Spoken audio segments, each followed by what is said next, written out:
మమ్మీకి మా మమ్మీకి, మా తమ్ముడికి, మా చెల్లికి ఎవరెవరో కొట్టిర్రో కానీ అందరికి ఊరి శిక్ష అయితే మేడం, గట్టిగా మేడం ఊరి శిక్ష అయితే ఇట్లా సావాలి మేడం. మా మమ్మీ ఉంటే మాకు ఎక్కడికి పోయి అన్నం తెస్తుంది మేడం. ఇప్పుడు ఎవరు చేయారు మేడం మాకు? అయ్యో ఇట్లా అనుకొని తెస్తుంది మేడం మా మమ్మీ. ఇప్పుడు ఎవరు చేయరు మేడం.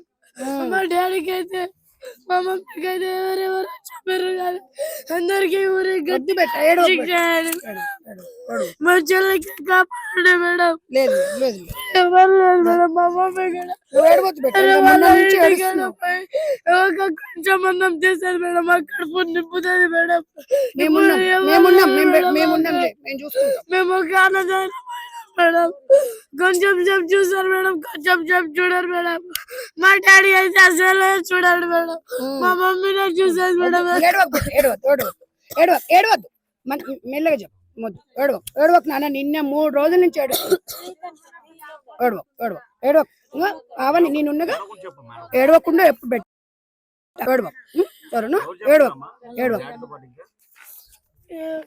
చాలా మంది ఉన్నారంట సార్. మా మమ్మీకి చంపిన వాళ్ళు అందరు ఉన్నారంట సార్. ఇప్పుడు ఎవరు లేదా? ఇప్పుడు నాని ఎవరికి పిలవాలి? ఇప్పుడు మమ్మీ ఎవరికి పిలవాలి మేడం? డాడీ ఎప్పుడు ఇంట్లో ఇట్లా గొడవ చేస్తాడు మేడం. మమ్మీకి అందరికి కొడతాడు మేడం. ఇప్పుడు డాడీ నిన్ను మమ్మీని కొట్టేటోడు కదా, మిమ్మల్ని మంచిగా చూసుకునేటోడా? తమ్ముడినైనా చెల్లెనైనా కూడా మంచిగా చూసుకునేటోడా? మా మమ్మీ ఇప్పుడు నేను 5th క్లాస్ లో నేను చనిపోతుందేమో మేడం, చనిపోతుందేమో. ఇంతకు ముందునే నేనే కొట్టించుకున్నా మేడం. మా మమ్మీ కోసం నేనే కొట్టించుకున్నా. ఇక్కడ కొట్టించుకున్నా మేడం, ఇక్కడ కొట్టించుకున్నా మేడం. మరి నువ్వు ఎందుకు ఇట్లా చేస్తున్నావు అడగలేదా నాన్నను? అడిగినా మేడం, ఎంతసారి అడిగినా మేడం. నా ఇష్టం, నీకెందుకు, నేను ఎట్లా అయినా ఉంటా, నీకెందుకు అని చెప్తాడు మేడం. ఇంకా ఏం లేదు మేడం, గట్టిగా ఎవరు శిక్ష అయ్యండి మేడం. మా మమ్మీకి, మా తమ్ముడికి, మా చెల్లికి ఎవరెవరో చంపారో కానీ అందరికి గట్టిగా ఎవరు శిక్ష అయ్యండి మేడం. వేరే వాళ్ళు చూస్తే వాళ్ళు భయపడాలి మేడం. మళ్ళీ ఈ ఊరికే రాకూడదు మేడం. ఇప్పుడు డాడీ ఎప్పుడైనా అంటే డ్రింక్ చేయడమే కాకుండా ఇట్లా గంజాయి లాగా ఇంట్లోకి తెచ్చుకోవడం అట్లాంటిది ఏమైనా చేసేదా? చేస్తాడు. చూసారా మీరు ఎప్పుడైనా? ఎప్పుడు చూడాలి, ఆ గుట్ట పైన కూర్చుంటాడు మేడం, తాగుతాడు. ఎక్కువ శాతం ఇక్కడ గంజాయి బ్యాచ్ ఉన్నట్టుంది బాగా ఇక్కడ. అంతే. ఇంకా తాగుబెట్ట పావని నువ్వు ఏం కాదు, తాగు, కొన్ని తాగు, ఒక్క బుక్క తాగు. అట్లా ఏడవద్దు. ఒక్క బుక్క తాగు, ఒక్క బుక్క తాగు.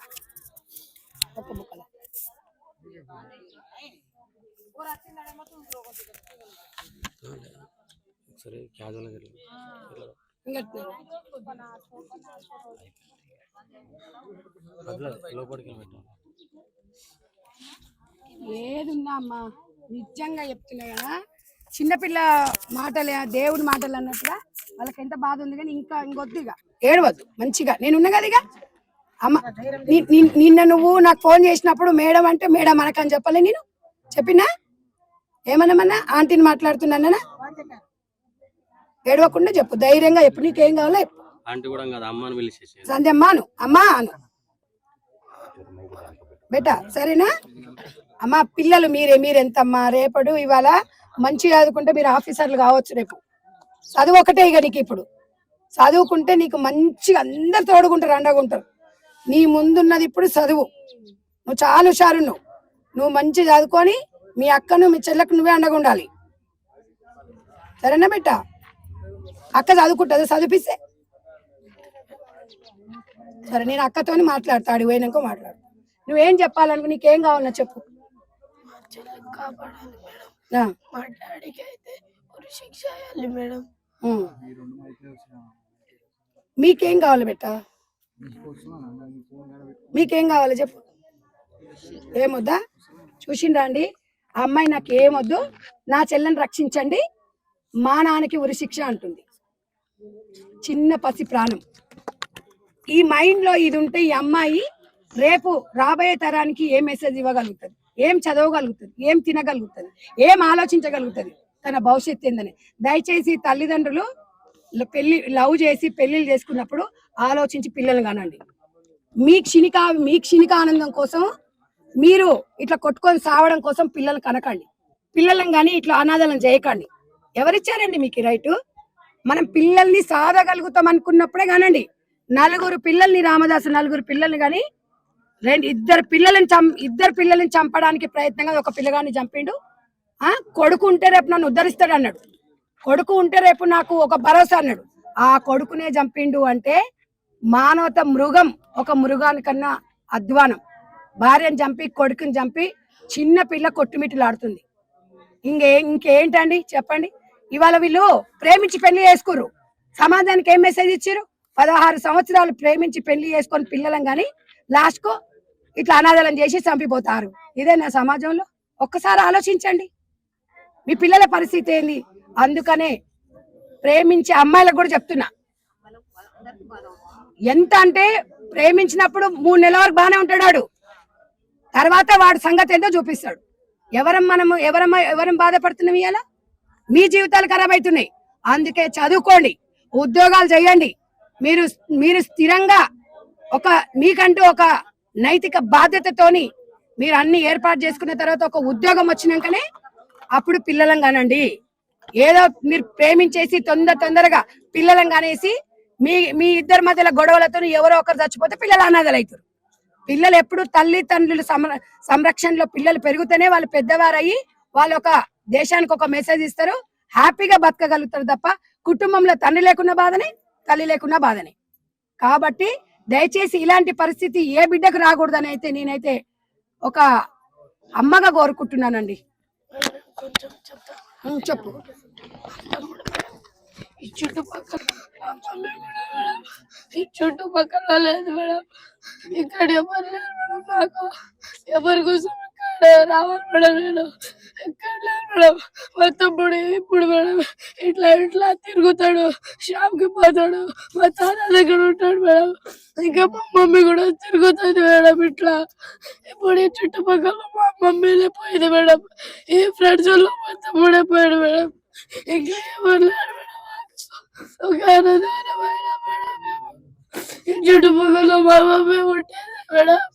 మాకు కొంచెం బువ్వ పడుతుంది మేడం. ఈ చుట్టుపక్కల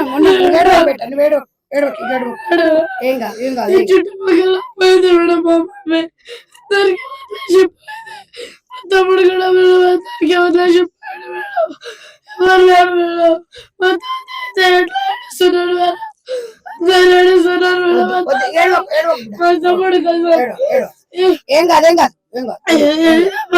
మా తమ్ముడు మా తమ్ముడు ఒకటే కొడుకు మేడం. తమ్ముడు ఉంటాడు మేడం. పోయారు మేడం మా మమ్మీ. ఏం చేస్తాం, మన కర్మ. ఇప్పుడు రామదాసు ఒక తండ్రి అని రామదాసు ఒక తండ్రియా? ఇవాళ ఎట్లా రామదాస్ కడుపులో పుట్టినందుకు నువ్వు అనుభవిస్తున్నావు. అందుకని నీలాంటి జీవితం ఈ ఆడపిల్లకి రావద్దని కోరుకుంటున్నా. మేమందరం ఉన్నాం బిడ్డ, నువ్వు ఏడవకు నాన్న. ఏడుస్తున్నావు, బాగా ఏడుస్తున్నావు. ఏడ్చి నిన్న నుంచి కొట్టుకొని ఏడుస్తున్నావు. ఏడవద్దు బిడ్డ, సరేనా? మేమున్నాం. దా, నా నెంబర్ ఇస్తాను. దా, ఏడవకు. నిజంగా నాకు ఏం మాట్లాడాలో అర్థం కావట్లేదు. అసలు పిల్లల్ని ఎందుకు కన్నాడో తెలియదు, ఎందుకు చంపిండో తెలియదు, దేనికోసం ఏం సాధిద్దామని. అక్కడ కవిత గురించి తెలుసుకుంటే అసలు ఎంత మంచిదని చెప్తున్నారు అందరూ. అసలు ఆ భర్త అసలు రామదాస్ అసలు పనే చేయడు, రోజు తిని గాలిగా తిరుగుతాడు, ఆమెనే అన్ని కష్టం చేసి పెడుతుంది అని చెప్తారు. ఊరు వాళ్ళందరూ చెప్తున్నారు. ఇవాళ ఆ పాప కూడా నిన్న చూసినాం, నేను పాపతో కూడా నిన్న మాట్లాడడం జరిగింది. పావని, అసలు ఈ పాపను చూసిండ్రా మీరు? అసలు నన్ను చూస్తుంటే ఎంత ముద్దుగా ఉంది. ముక్కు పచ్చలారని పిల్ల, తల్లి ఒళ్ళో వాడుకోవాలి. ఏదైనా కష్టం వస్తే సుఖం వస్తే ఇలా తండ్రికి చెప్పుకుంటుంది ఆడపిల్ల. ఇలా ఆడపిల్ల తల్లికి చెప్పుకోకుండా తల్లిని దూరం చేసాడు. కొడుకు లేడు, ఇంకో బిడ్డను, చిన్న పిల్లలు 6-7 సంవత్సరాల పిల్లను కోళ్ళం కోసినట్టే. మరి వాడు ఈ గంజాయి మత్తులో ఉండి ఏం జరుగుతుందో అర్థం కావట్లేదు. మరి ఇక్కడ విలేజ్ వాళ్ళు కూడా చెప్తున్నారు అందరూ, ఎవరమని ఏమైనా అందామంటే మమ్మల్ని చంపుతాడేమో అని అంత భయాందోళనతోని చాలాసార్లు పోలీస్ స్టేషన్ పోలీసు వాళ్ళకి చెప్పినా కూడా పోలీసు వాళ్ళు కూడా ఒకరోజు మందలిచ్చి పంపించేవాళ్ళు నేను అని చెప్తున్నారు. కానీ ఇట్లా ఈ ఊర్లో ఎవరిని చంపుతాడని ఒక సైకో లాగా తయారైందంట.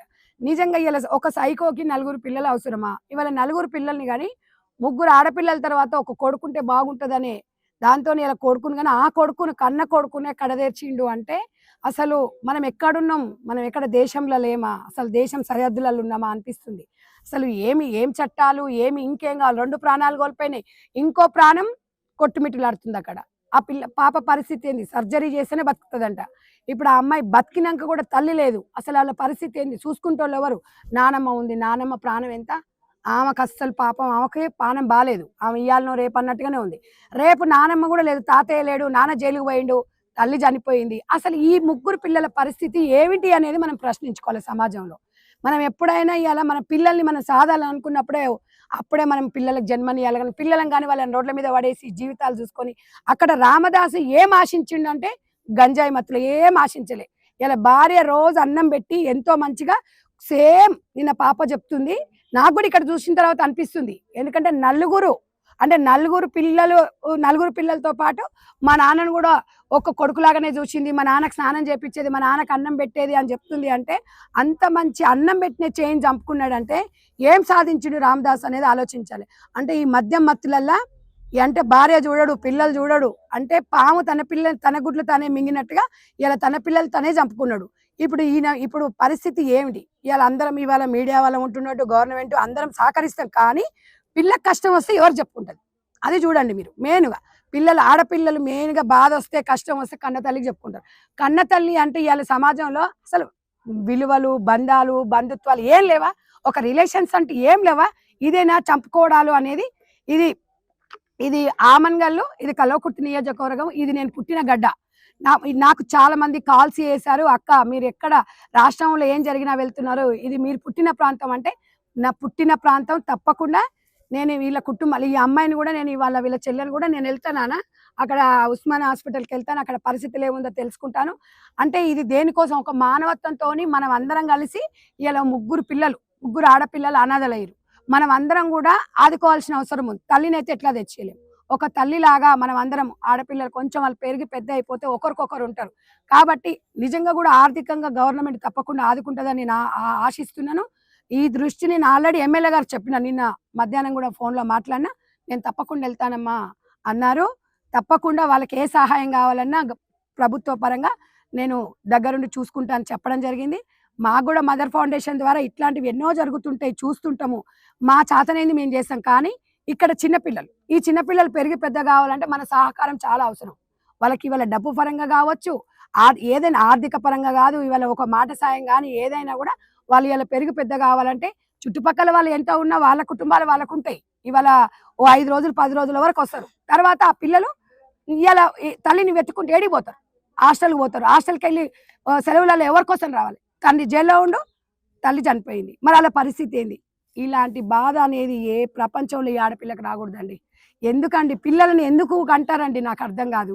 పిల్లలను కానీ మీరు చేసిన తప్పుకు పిల్లల్ని ఎందుకు ఇక్కడ శిక్షిస్తున్నారు? పిల్లల్ని ఎందుకు చంపాలి? రామదాసు ఒక తప్పు ఏం చేసిండంటే, నువ్వు వెళ్ళిపోవాల్సింది, నువ్వు ఊరిని వదిలేసి వెళ్ళిపోయి నీ బతుకు నువ్వు చూసుకుంటే పిల్లలను చాదుకునేది. ఆమె రోజు చేసేది కూడా అదే. నువ్వు ఉండి ఉద్ధరించింది కూడా ఏం లేదు. నువ్వు ఉద్ధరించింది కాక ఇలా పిల్లలను మొత్తము ఆగం చేసి వాళ్ళ బతుకును బజారు చేసిపోయినావు. ఇలా ఆడపిల్లలు ఏంది, దేశంలో తల్లిదండ్రులు రక్షణగా ఉంటేనే అసలు పక్కింటోడు ఏం చేస్తాడో ఎదురింటోడు ఏం చేస్తాడో అనే సమయంలో ఇలా తల్లి కూడా వాళ్ళకి లేకపోవడము. ఎవరికి చెప్పుకుంటారు? గీన గిట్ల అన్నాడు, గాలి గిట్ల అన్నారని ఏ తల్లికి వచ్చి చెప్పుకుంటారు వాళ్ళు? ఒక్కసారి ఆలోచించండి. ఏందండి ఆర్థిక బంధాలైనా, డబ్బేనా? నిజంగా ఈ బెల్ట్ షాపులు మాత్రము దూరంగా ఉండాలి. ఇలాంటి సైకోలు విలేజ్లలో వస్తున్నప్పుడు పోలీసు యంత్రాంగం తప్పకుండా ఇలాంటి వాళ్ళని శిక్షించాలి. శిక్షించకపోతే వాళ్ళు ఎవరైనా వాళ్ళ బాబాయిని కూడా చంపుదాం అనుకున్నాడంట. అంటే వాడికి వాయు వరుస ఏం లేదు ఇక. అందుకే కదా గంజాయి మత్తులో, ఈ మద్యపానం మత్తులో ఎవరిని తల్లి చూడడు, పిల్ల చూడడు. ఈ హత్యలు ఎందుకు జరుగుతున్నాయి? ఆత్మహత్యలు ఎందుకు జరుగుతున్నాయి? ఎందుకు రేపులు జరుగుతున్నాయి? ఎందుకు మర్డర్లు జరుగుతున్నాయి? ఇందుకోసమే జరుగుతున్నాయి. కాబట్టి నేను ఒక బాధ్యతతో వచ్చిన, ఇది నేను పుట్టిన పురిటిగడ్డ కాబట్టి ఇక్కడున్న పిల్లలు నాకు బిడ్డనే ఈ అమ్మాయి. నేను చెప్తున్నాను కదా, నా పరంగా ఏ హెల్ప్ కావాలన్నా తప్పకుండా సాయాశక్తుల ప్రయత్నిస్తా. వీళ్ళకి చదువుకు సంబంధించి ఈ అమ్మాయి కస్తూరిబాయి హాస్టల్లో చదువుతుందంట. ఈ అమ్మాయి ఇంకా ఉన్నంత చదువులు చదువుకోవడానికైనా మేము తప్పకుండా మేము ఇక్కడ మాడుగుల మండలమే ఇక్కడే ఉంటాం. తప్పకుండా ఆ అమ్మాయికి మేము సాయం చేస్తాం. అమ్మాయిని చూస్తే నిజంగా నాకైతే చాలా బాధ వేస్తుంది. ఏం చేయాలి చెప్పండి, ఏం చేయాలి? ఇవాళ ఎవరు చెప్పుంటుంది ఆ బాధ? నిన్న నుంచి అమ్మాయి 2 రోజుల నుంచి ఏడ్చి ఏడ్చి ఏడ్చి ఏడ్చి కన్నీటి పర్వతం అవుతుంది. అందరం ఇవాళ నిన్న నాకు అమ్మాయి మాట్లాడుతుంటే అమ్మాయి ఏం చెప్తుంది, మా అమ్మ అడుకొచ్చి పెట్టేది, మా అమ్మ మాకు అడుకొచ్చి పెట్టేది. ఇప్పుడు ఎవరు పెడతారు మాకు? మేము హాస్టల్ నుంచి ఎవరి కోసం రావాలి అంటారు. ఆ పరిస్థితి నిజంగా అండి ఈ ఆడపిల్లకి రాకూడదు. వాస్తవం. మనం ఇంత పెద్దగా అయిన తర్వాత 50 ఏళ్ళు వచ్చినా కన్న తల్లి కన్న ఊరు అంటే మనకు ఒక ప్రాణం వస్తుంది. ఇలా ప్రాణం లేని ఆ ఇల్లు ఎక్కడా, తల్లి ఎక్కడా, తండ్రి ఎక్కడా, తమ్ముడు ఎక్కడా? మా తమ్ముడు మట్టిలో వండుకుండు అని ఒక పెద్ద పిల్లలాగా ఎంత నాలెడ్జ్ ఉంది. పిల్లలను చూసుకోవచ్చు, బతకొచ్చు రామదాస్ తెలుసా? ఏం పని చేయకపోయినా తండ్రి అన్నట్టు ఇంటి ముందర ఉండాలని మనం ఎన్నో సూక్తులు చెప్పుకుంటాం. ఇలాంటి తండ్రి మరి చూశారు కదా, ఎవరో అంతకుడు కాదండి, తండ్రే. ఇంకేం చెప్తాను చెప్పండి? మొగుడిని పెళ్ళని చంపుతుంది, పెళ్ళాన్ని మొగుడు చంపుకుంటాడు, పిల్లల్ని తండ్రి చంపుతున్నాడు. ఏందండి అసలు? ఏమన్నా మానవత్వం విలువలు ఏమన్నా పాడైనాయా? దీనికి అన్నిటికీ కారణము మద్యపానం ఒకటైతే అసలు మన భారతదేశంలో చట్టాలు కరెక్ట్ లేకపోవడం. ఈడ చంపుతుండు, ఇంకేమైతే లేదు ఇంకోటి చంపుతుండు, ఈడ కాగానే ఇంకోటి చంపుతుండు. అసలు ఈడ కాగానే వీన్ని శిక్ష ఇమ్మీడియట్గా వచ్చింది అనుకో, ఒంట్లో వణుకొస్తుంది, దానికి ఉచ్చ పోసుకోవాలి వాడు ఒక్కొక్కడు. చట్టాలు అట్లాంటివి రావాలి. ఏమండి ఇలాంటి వాళ్ళని నిజంగా ప్రజలకే వదిలిపెట్టాలి, దేశ శుద్ధి చేయాలి, కాలు చేతులు ఎరగొట్టాలి, ఓ మూలన వాడేయాలి. అప్పుడు కాని వంగదలు వాడేముందండి, మంచిగా జైలు పోయిండు, ఆడ 4 పూటలు పెడితే తింటాడు. పిల్లల పరిస్థితి ఏంది? నేను అనేది ఏంటంటే ఇవాళ మనం ప్రభుత్వాన్ని నిందించినా, పోలీసులను నిందించినా, ఎవరిని నిందించిన లాభం ఏముంది? వాళ్ళ భవిష్యత్తు కావాలి మనకు. ఇక్కడ ఎవరిని నిందించడానికి రాలేదండి మేము, వాళ్ళని పరామర్శించడానికి. ఎవరికైనా మీకు సాయం చేయాలనుకుంటే మనం ముందుకు రావాలి, మానవత్వంతో మనం ఒక భరోసా కల్పిద్దాం. అంతేగాని దీన్ని రాజకీయాలు చేసి ఎవరినో ఏదో చేయడానికి కాదు. 100% ముగ్గురు ఆడపిల్లలు, దేవుడి దయ వల్ల భగవంతుడు ఆ మైసమ్మ దేవునికి మొక్కుకుంటున్నా నేను. ఇవాళ మైసమ్మ అంటే ఇక్కడ ఈ ప్రాంతానికి పెద్ద దిక్కు, అమ్మ తల్లి. ఆ పాప కూడా బతికి బయటపడాలి. ముగ్గురు ఆడపిల్లలు ఉంటే ఒకరికొకరు సంతోషంగా ఒకరికొకరైనా బతకగలుగుతారని నేను అనుకుంటున్నాను. ఆ అమ్మాయికి మెరుగైన వైద్యం అందించే విధంగా తప్పకుండా నా సాయశక్తులను నేను ప్రయత్నిస్తాను. ఇద్దరు ఆడపిల్లలకు ఏ రకంగా వాళ్ళు ఏ రకంగా అయితే హ్యాపీగా ఉంటారు అనేది స్వచ్ఛంద సంస్థల ద్వారా, నాకు తెలిసిన వ్యక్తుల ద్వారా వీళ్ళకి కంపల్సరీ ఏదో ఒకటి నేనైతే భరోసా కల్పిస్తానండి. నేను మాటిస్తున్నా. నేను ఎందుకంటే బిజీగా ఉన్నా కూడా నాకు వీళ్ళ కుటుంబ సభ్యుల నెంబర్ కూడా తీసుకుంటా. ఈ పాపకి నా నెంబర్ ఇస్తా. ఎనీ టైం ఎప్పుడైనా ఏ రాత్రైనా నాకు ఫోన్ చేయొచ్చు. తప్పకుండా నేను అండగా ఉంటా. ఇవాళ మేము ఇట్లొచ్చి అట్లా చెప్పడం కాదు, నా ప్రాంతం నా కుటుంబ సభ్యురాల్లాగానే నేను భావిస్తున్నా. కాబట్టి ఈ పాప ఏడవద్దు, నువ్వు ఏడవద్దు. నువ్వు మీ అక్కకు చెల్లెకు నువ్వు తోడుగా ఉండాలి. నువ్వు ఏడవద్దు, ధైర్యంగా ఉండాలి. నీకు మంచి భవిష్యత్తు ఉంది, మంచి చదువుకోవాలి. మంచి చదువుకొని నువ్వు ఒక మంచి ఉద్యోగం కొట్టాలి. వింటున్నావా? నువ్వు మా నాన్నకు శిక్ష పడాలి కాదు, శిక్ష అనేది పడుతుంది, 100% పడుతుంది. నువ్వు ధైర్యం కోల్పోకుండా ఉండాలి. మంచిగా నువ్వు చదువుకుంటున్నావు కూడా, మంచిగా ఇంగ్లీష్ నేర్చుకో, ఇంగ్లీష్ మీడియం చదువుకుంటున్నావు, మంచి ఉద్యోగం చేసినావు అనుకో, రేపు మంచి ఉద్యోగం సంపాదిస్తే మీ అమ్మ ఆత్మకు శాంతి ఉంటుంది. ఎక్కడేం లేదు, అందరం ఉంటారు. ఇగో మీ అత్తమ్మ కూడా చెప్పింది, మేమే చూసుకుంటాం అంటుందిగా. అందరం ఉంటాం నాన్న. తల్లిని అమ్మనైతే తీసుకురాలేం కానీ మేము అందరం నీకు తోడుకుంటాం. నీకు ఎప్పుడేమనిపించినా మాకు ఫోన్ చేయి, నా ఫోన్ నెంబర్ నీకు ఇచ్చిపోతా. సరేనా బేటా? ఇంకా నువ్వేమైనా చెప్పాలనుకుంటున్నావు చెప్పు నాకు.